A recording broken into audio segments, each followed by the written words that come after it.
मेरा नाम नबीला है। मेरी हाइट 5 फुट 2 इंच है। मेरी एज 27 साल है और मैं बहुत ही क्यूट और खूबसूरत हूँ। मेरा चेहरा फूलों की तरह हुसैन है। मेरी आंखों में मस्ती भरी है। मेरे गाल मोटे और भरे भरे हैं और मेरे होंठ रस भरे रसीले हैं।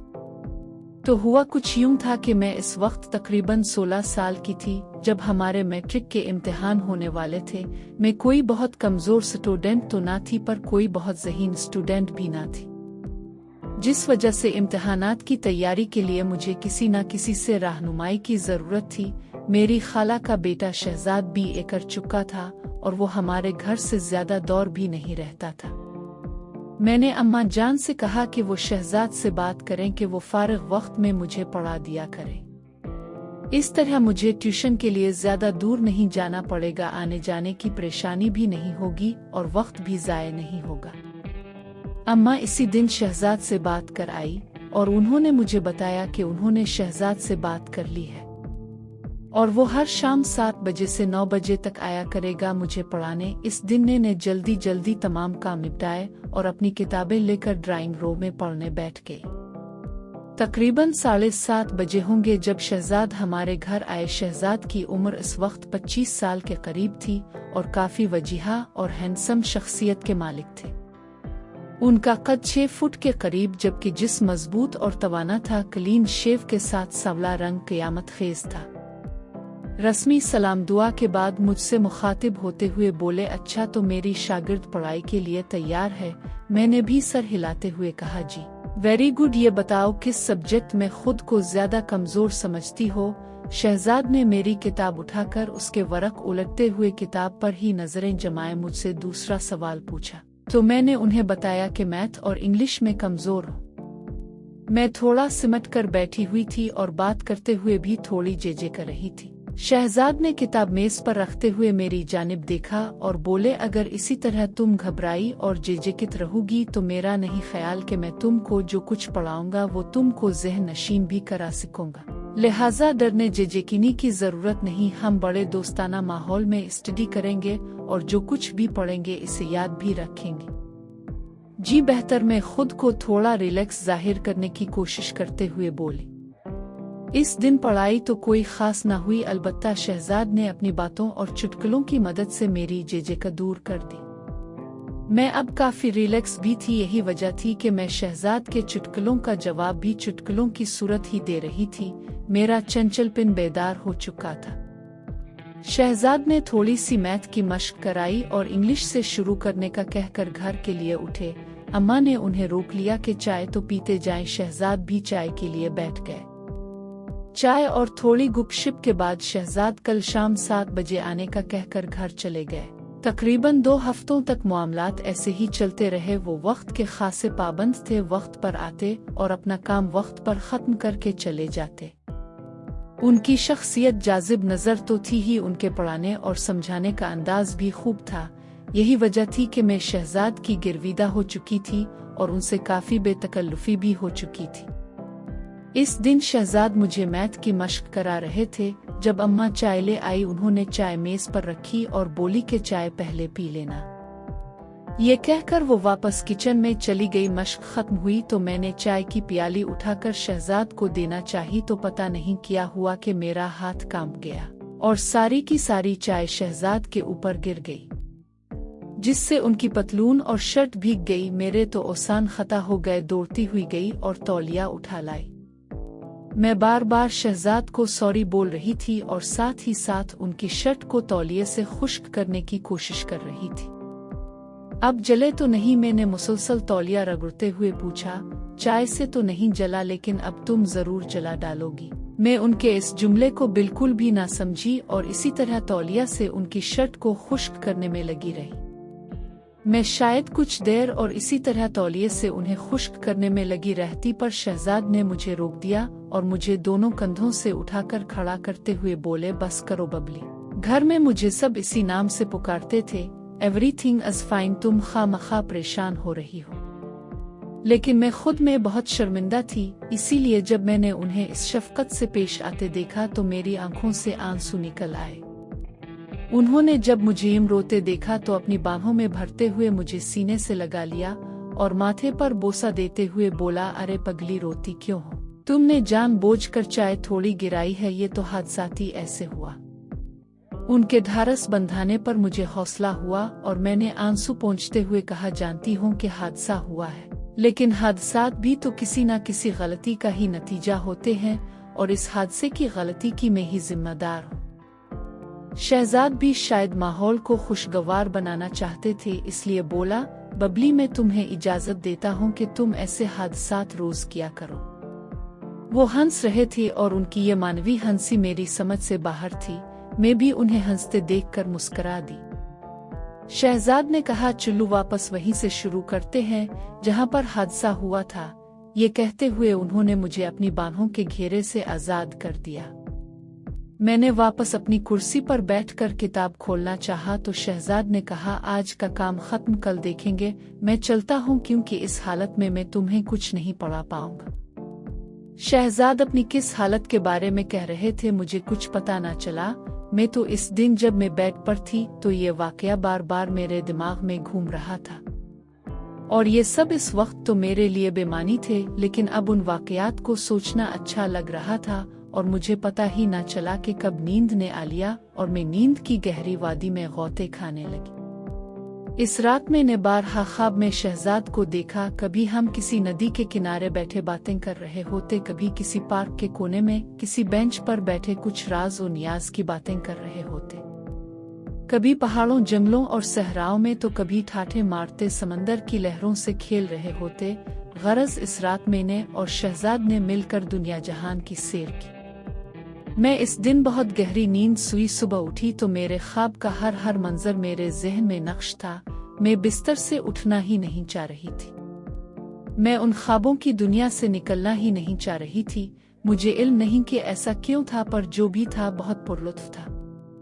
दूसरी शाम जब शहजाद हमारे घर पहुंचे तो मैं इसी वक्त नहाकर निकली थी। मेरे बाल गीले थे और उनसे अभी तक पानी टपक रहा था। शहजाद की बार बार उठती हुई नजर को मैं बखूबी नोटिस कर सकती थी। मैं तो शहजाद को ख्वाबों में बसा चुकी थी, लेकिन यहाँ लगता था कि शहजाद के मन में भी कोई बात चल रही है। दौरान सटडी मुझे आज मेरी दिल में अजीब अजीब ख्यालात आ रहे थे। मैं नहीं जानती थी कि प्यार किया है, लेकिन इतना जरूर था कि शहजाद के ख्यालात मुझे मदहोश कर रहे थे। जिंदगी में मुझे ऐसी फीलिंग्स पहले कभी नहीं हुई थी। यूं ही जब शहजाद मुझे मैथ के एक सवाल की मशक करा रहे थे तो मैं उनके साथ बहुत करीब हो गई थी। मैंने ऐसा कोई इरादतना नहीं किया था, बल्कि ऐसा होना इत्तेफाकना था। आखिर 9 बजे और शहजाद घर जाने के लिए उठे तो मैं भी किताबें समेट कर उठी तो उन्होंने करीब से गुजरते हुए बड़ी आहिस्तगी से कहा, बबली, तुम आज बहुत खूबसूरत लग रही थी। मैंने चौंक कर उनकी तरफ देखा तो इस दौरान वो मुझसे दूर हिट चुके थे। उनके अल्फाज सारी रात मेरे कानों में बजते रहे। शायद ख्वातीन के मुताल्लिक सच कहा जाता है कि वो बहुत खुद पसंद होती हैं, इसीलिए उनकी तारीफ की जाए तो फूले नहीं समाती। अगले दिन भी शहजाद वक्त पर ही आ गए। अभी हमने सटडी स्टार्ट ही की थी कि बिजली चली गई। मैं उठी कि मोमबत्ती जला कर ले आओ तो शहजाद ने मेरा हाथ पकड़ लिया और बोले, हमने कौन सा मोतियों से माला परोहनी है, ऐसे ही बैठ के बातें करते हैं, थोड़ी ही देर में बिजली तो आ ही जाएगी। तो मैं भी उधर ही बैठ गई और हम इधर उधर की बातें करने लगे। शहजाद ने मेरा हाथ ऐसे ही पकड़े रखा था, लेकिन मुझे अजीब लग रहा था। अगरचे शहजाद की मोहब्बत मुझ पर हावी हो चुकी थी और उनकी पर असर शख्सियत ने मुझ पर जादू सा कर दिया था, लेकिन मैं फौरी तवक्को नहीं कर रही थी। कमरे में इस वक्त चूंकि अंधेरा था और हम एक दूसरे के चेहरों के तासुरात नहीं देख पा रहे थे। हकीकत कहूँ तो मुझे उनके हाथ अपने हाथ पर बहुत मजा दे रहा था, लेकिन कोई अंदरूनी खौफ था जो रोक रहा था। लेकिन अगर शहजाद की जगह कोई भी और होता तो मैं यकीन से कह सकती हूँ कि मैं इसका मुड़ नोच लेती, लेकिन शहजाद के लिए तो मैं पहले से ही सब कुछ हारी हुई थी। लेकिन फिर भी मैं ये सब कुछ नहीं चाह रही थी जो हो रहा था। मुझे अजीब लगने लगा था, इसीलिए मैंने शहजाद के हाथ को छोड़ा और टॉयलेट जाने के बहाने वहां से उठ गई। लेकिन मैं जैसे ही उठकर कदम बढ़ाने वाली थी, पता नहीं मुझे क्या हुआ, मैं डगमगा गई। इसी लम्हे शहजाद ने हाथ बढ़ाकर मुझे सहारा दिया तो मैं गिरने से बच गई। मैं बहुत नर्वस हो गई थी शायद। मैं जल्दी से टॉयलेट की तरफ भागी। मुझे कुछ हाजत तो ना थी, अलबत्ता ठंडे पानी से मुंह पर छींटे मारे तो गर्मी का एहसास कुछ कम हुआ। मैं अभी टॉयलेट में ही थी कि बिजली आ गई। मैं वापस ड्राइंग रूम में आई तो शहजाद वहां मौजूद नहीं थे। मुझे परेशानी हुई कि ऐसा किया कि वो बताए बगैर ही चले गए। इसी वक्त अम्मा ड्राइंग रूम में आई तो उन्होंने बताया कि शहजाद कह रहा था कि इसके सर में दर्द हो रहा है और बिजली भी नहीं है, इसलिए वो घर जा रहा है।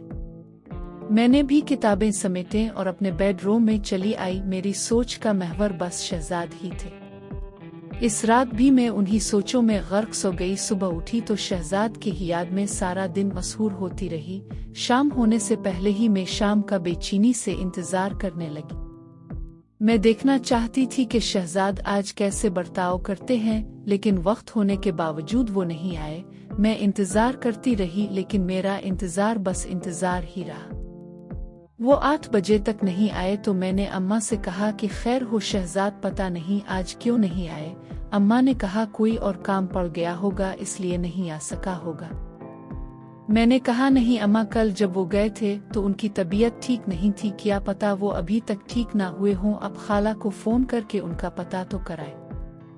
अम्मा को भी जैसे कुछ याद आया तो उन्होंने खाला को फोन लगाया। तब खाला ने बताया कि शहजाद तो कल से सख्त बुखार में तप रहा है।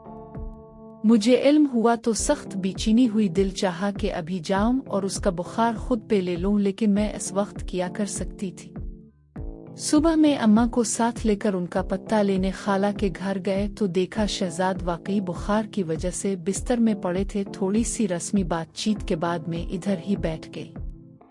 खाला और अम्मा भी साथ बैठी अपनी बातों में मसरूफ हो गई। शहजाद ने एक बारगी हमारी तरफ देखा, फिर उन्होंने अपनी आंखें मूंद ली। हम खाला और अम्मा की मौजूदगी में कोई बात नहीं कर सकते थे, इसलिए हम खामोश बैठे थे जबकि खाला और अम्मा बातें कर रहे थे। बातों बातों में खाला ने बताया कि उनकी सहेली की बेटी की शादी थी जहां उनका जाना बहुत जरूरी था, लेकिन नहीं जा सकती। अम्मा पूछ रही थी क्यों नहीं जा सकती हो, तो खाला बोली जिसके साथ जाना था वो तो बिस्तर पर पड़ा है और आपके भाई साहब खालू भी ऑफिस से छुट्टी नहीं ले सके कि उनके साथ चली जाती। अम्मा चूंकि खाला की सहेली को जानती थी और उन्हें पता था कि वो किधर रहती है, इसलिए खाला से बोली तुम्हारी सहेली कौन सा दूसरे शहर में रहती है, टैक्सी पकड़ो और 2-3 घंटे में वापस आ जाओगी। मैंने ये सुना तो मेरे दिमाग में आइडिया आया कि अगर अम्मा और खाला शादी पर चली जाएं तो मुझे शहजाद से अकेले में बात करने का मौका मिल जाएगा। यही सोचकर मैंने भी अम्मा की तायद में कहा खाला अगर आपकी सहेली इसी शहर में रहती है तो तब आप जरूर हो आएं। शहजाद की फिक्र ना करें, 2-3 घंटों तक हम उनकी तीमारदारी कर लेंगे। खाला और अम्मा दोनों को मैंने शादी में जाने पर आमादा कर लिया, अगरचे अम्मा जाना नहीं चाहती थी।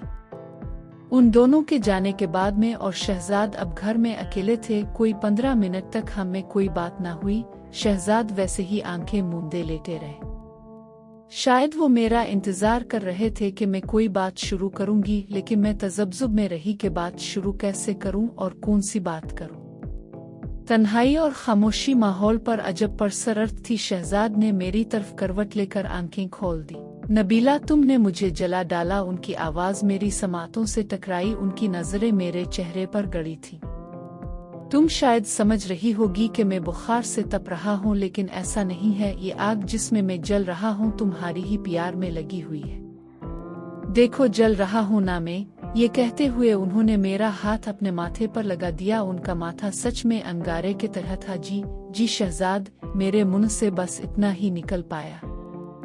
शहजाद दीवानों की तरह मेरे हाथ को अपने चेहरे पर रख रहे थे, जैसे वो इस तरह सुकून पा रहे हो। सुकून तो मुझे भी हासिल हो रहा था, मोहब्बत तो मुझे भी हो गई थी।